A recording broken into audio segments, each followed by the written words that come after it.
So you know that you want to buy a house, but maybe you've talked to a lender and you found out that you're just not able to get pre-qualified yet. So what should you be doing right now while you wait to be able to buy a house? Maybe you're a couple years out. Maybe you're more than a couple years out. Probably not. Maybe you're only 6 months out. But what things can you be doing right now to help you be able to become a homeowner sooner rather than later and get pre-qualified for the most amount that you're able to when you're able to, and just to help everything go as smoothly as possible when the time comes that you're ready? I get fired up on this question because I feel like so many clients are like, oh, this is so impossible. You just don't understand. I really think at the end of the day, okay, we have all these books, we have all these videos. I mean, you guys viewing this video, you have other YouTube channels. You might view real estate purpose-wise as well. That's totally fine. It comes down to your priorities. I mean, buyers out there, how are you going to make something happen in your life? It's like showing up to school every day. Did you prioritize getting an A on the test, or did you prioritize getting an F on the test? It depends on where you want to spend your time and where you want to put it. I mean, that's the end of it. It's not like I'm mad at you guys, but for instance, I just have had so many clients over the years, personal friends of mine, just drop off the face of the earth. They just disappear without even talking to us, explaining their situation. How can I help you? I mean, you just go from showing a bunch of houses to all of a sudden crickets. And ghost. Why do you think that is?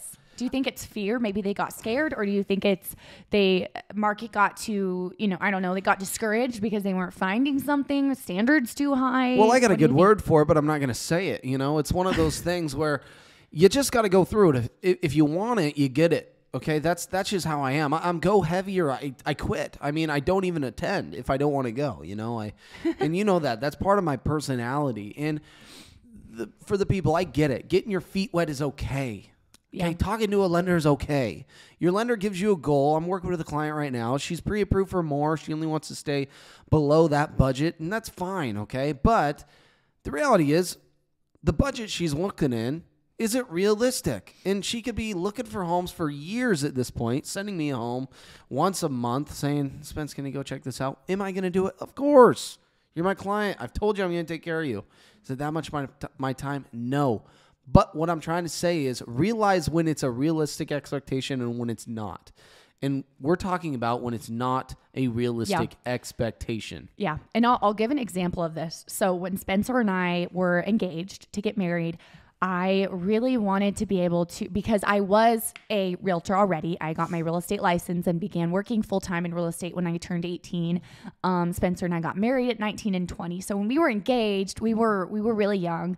And I really knew, though, the value of homeownership, obviously working with buyers and sellers and seeing that firsthand. And I really wanted us to buy a house. And we did the right thing. And we met with a lender that we knew, and we just laid it all out on the table. We said, this is our taxes. This is how much we make. This is savings. Like, this is everything. And he was able to tell us realistically, one, what to do while you wait to be able to buy a house, like we're going to share today. And also he was able to tell us kind of an estimate of when will you be ready. And I don't think it was it maybe a year later that we actually, because we did something very unusual. We signed a contract to buy a home. It was a rent to own situation, which a lot of times think are a little fishy. I've seen them go sideways. Very sketchy things, but we were very, very blessed and got a really great rent to own situation. And so we signed a contract right before we got married to do the rent to own. We actually were technically renting, but we had the contract saying that we would buy it within X amount of time. And we actually did improvements and paid for it ourselves, not owning it, which I would never recommend while we were still renting, because we could have gotten kicked out at any time. But we put money in it up front. And then, what was it, a year later that we bought it? Yeah, it was around a year later that we bought it. So that was the thing. We talked to the lender, and I don't remember if he said try again in like 2 years, but we tried again in like 6 months to a year. And then it was just what's crazy to me, though, is that when we talked to him the first time, right before we got married, the answer was no. You guys don't have enough. I mean, especially for me, not being an entrepreneur, being like a business owner, self-employed, I didn't have enough work history. We just didn't make enough. Like, it just was not, neither of us made enough. It just wasn't going to happen at that time. Hey guys, we're talking like a 200 $60,000-$70,000 house. Yes. Nothing big. Yes. Home prices First were a time lot home lower. buyer. So we've been there and had these conversations just like yourself. So that's what I mean. Like we want to be realistic. So we talked to this lender. I'm going to take over this story real quick. Okay. Because we're going and talking about what you can be doing. Okay. In the process of buying a house, not just sitting and waiting and renting forever, moving in with your in-laws and being content, comfortable. Okay. We're talking about what you can tangibly be doing. What I know I did is I had to make sacrifices. Yeah. I made a decision saying, you know what, this is my goal. I can always get materialism later. That was my mindset. I said, you know, I got clothes. We just started selling our clothes. I sold my Jeep. I sold my dirt bike. I sold a lot of stuff, okay? And it was Facebook Marketplace. I think I even sold some tools. Furniture. Man. I needed a lot. Yeah, furniture that I bought at Goodwill. I mean, I doubled up on wedding it. Presents. I mean, nothing that important. But what I'm telling you guys is everybody, America, we're full of materialism. Get rid of it if you need to. We even bought a book about minimalism, and we wanted to make that our life because if we can live minimalistically, we can save. So we did that. And then, I mean, after months of doing that, we then established work history, employment history. And that was the big part. That was really the big part is what sacrifices were we willing to make? Okay. Was that going out to eat less maybe? Probably. Mariah wasn't too happy with me at times. I don't honestly, I don't know. Remember, but yeah. I asked her to cook at home a little bit more than go out to eat. She didn't like to cook. We were newlyweds. I mean, we were still getting to know each other in the home. Yeah. And there was all types of factors. Yeah. But the biggie was when we were purchasing, the problem, we didn't have enough money for closing costs.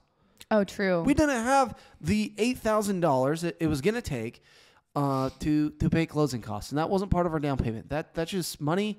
You're throwing it at escrow and saying, you know what, I want to buy this house. Here's the fee. Yep. So I sacrificed. Like I said, Jeep, dirt bike, gone. Jeep sold it for like $65, $70, $300. My dirt bike, I sold it for less than I bought it for like $200-$300 less. Yeah, I was a little ticked off, but at the end of the day, I got a new one sitting in my garage right now. Yeah, I got a new car sitting in my garage right now. I got a quad sitting in my garage right now. And it was the best decision we ever made because buying that first house enabled us to get to the next house, which enabled us to get to the next house. And who knows what will happen in the future. But I just know that like it was such a great decision. But what I was saying before, that was all really great. Yeah. What I was saying before. Like I said, this subject kind of just turns me on. I know. My whole point, though, is that I was really shocked by, you would think, because I know a lot of people, I've talked to a lot of other young people that want to buy that say, well, I talked to a lender maybe 6 months ago and they said, no, I can't buy. We talked to the lender and it was maybe like 6 months later, we talked to another different lender and we're able to get pre-qualified shortly after. So don't be surprised if things change pretty quickly. I mean, that's what I'm trying to say. Just because you talk to a lender maybe a year ago, doesn't mean that you have to wait a whole other 2 years before you can talk to another lender. Maybe you can get pre-qualified and you'll be pleasantly surprised.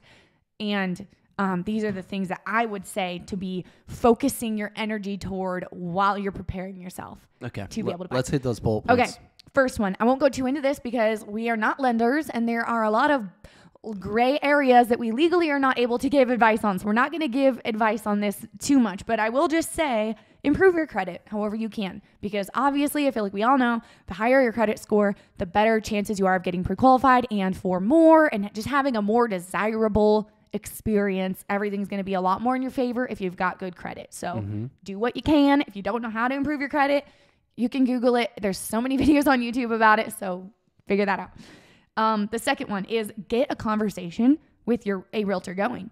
Like we did with the lender, you can talk to a realtor and I just feel like having this knowledge up front, is going to help things go a lot smoother. But just watch videos. Go back to our channel and watch. We have a whole playlist for first-time home buyers. Watch videos like this to get yourself educated. And I think that will help you be a homeowner sooner rather than later. And motivated. Yes. And another one is, get on a property search from your realtor. Okay.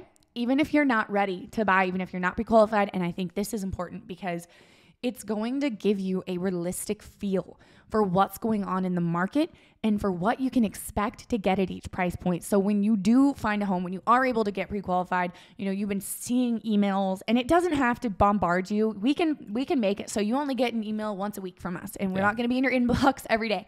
But get on a property search, and if you're consistently seeing homes that are coming up, that are on the market, that kind of fit what you're looking for, that you think you'll want to buy, then when you are ready to buy, you're going to know, is this like way overpriced for what this is? Or, oh, this is a really good deal, I should pay over. Like, you'll know, you'll have a better feel. Your realtor will, of course, advise you. You don't have to be an expert on these things because that's our job. But it's just going to help, I think. So get on that property watch. And then ask yourself, is there anything you can do to cut down your costs and increase your income? Then use that money. Obviously, don't change the way you're living. Just use that money to go straight into a savings account that you don't have a card to, that you can't touch. It's just for your down payment and closing costs. Even if you're using a USDA loan where you put $0 down and you're, you know, buying a rural property, you don't need a down payment. Even if you're doing that, you're going to want savings because, you know, potential repairs you'll need to do in the home later on, furniture, closing costs. Like, there's a lot of things that you're going to just want savings for that'll make the home buying process a lot smoother. So maybe, you know, cutting down your costs. Maybe you can move into a smaller apartment or a cheaper apartment that's not as nice. Maybe you can get a roommate. Maybe you can put your car on Turo. I don't know. There's so many things nowadays. So. There's a lot of things. There's a lot of things, and they're all sacrifices. They're not going to be comfortable. Yeah. We had both of our bedrooms for the first couple years of our marriage rented out on Airbnb. Would it have been a lot more comfortable to just be us? Yeah, but if you want to get to where, you know, you want to go, you got to make sacrifices sometimes. And so you can't just be cozy all the time.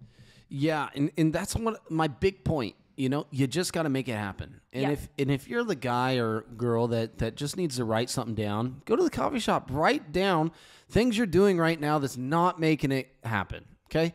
Now it's facts. We need to cross it off. We need to delete that out of our lives so you can move on and start saving for one, because it's always about money. Oh, Spence, I just don't have enough money. Oh, Spence, I need a down payment. Oh, Spence, the closing costs, they have to be paid for. Well, guess what? We're in a market right now where we're getting closing costs paid for. So sometimes, depending on the market, things get deleted.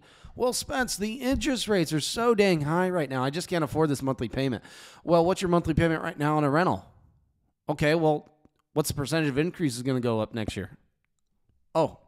Right. Okay. Well, there you go. We all have to make a sacrifice, and at the end of the day, just do it, you know? I just want to add. Go for it. Sorry, you're on a roll. Stop listening to the people who are in your life that are telling you, because I hear this all the time from people who are buying houses, is saying like, oh, my uncle said this, my cousin said this about interest rates, saying it's a bad time to buy. Why are you buying right now? Because, like we said all the time, I won't go into this, but there are pros and cons to any market, okay? And it is most likely a better idea to buy, even with interest rates. Say interest rates are 7%. I know home prices are high, okay? I'm not ignorant. I know it's unaffordable for a lot of people, but at the same time, if you are spending the same amount, or I would argue even if you're spending a little bit more on rent, or I'm sorry, if you're spending a little bit less on rent, I still think it's a better idea to buy because you have an asset. If you're renting, you're never going to get that money back. You're paying your landlord's mortgage down instead of your own. You have nothing to sell and show for when it's time to sell your house.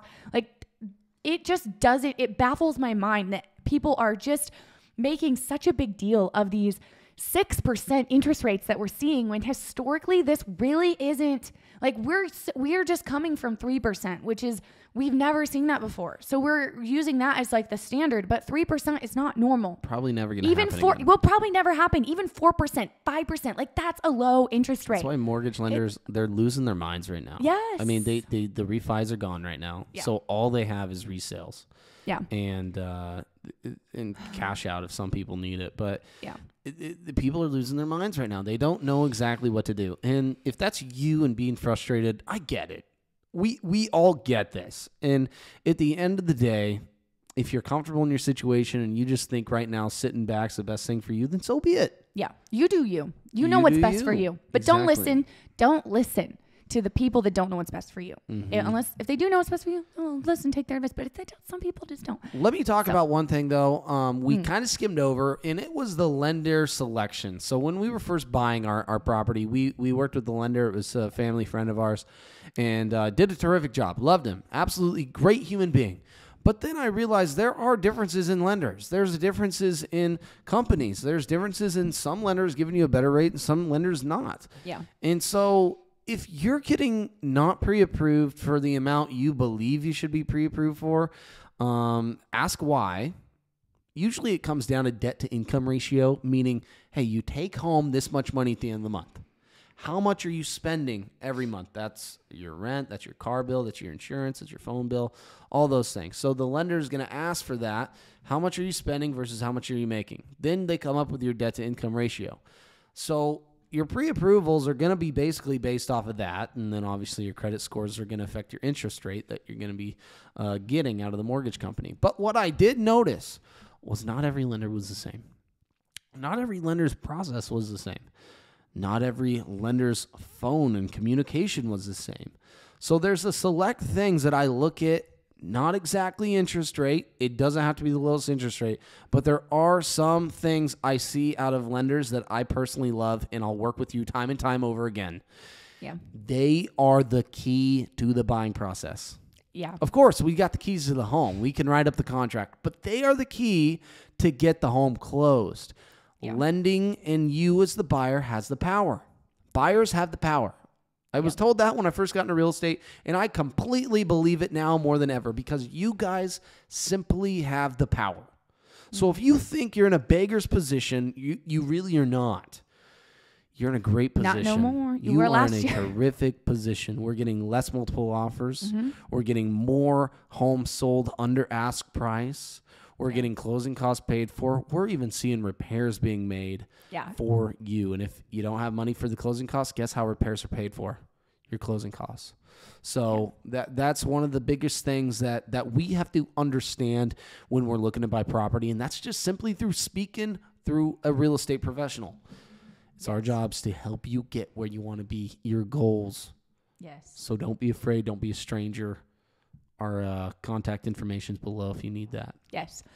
Okay, so if you listen to this video all the way through, thank you so much. Hit the thumbs up button. Share this video with a friend. Share it with your mom. Subscribe and hit the notification bell because we come on here every single week and give advice to you guys about buying or selling or investing in real estate and anything else related to that. And we'll see you guys next week.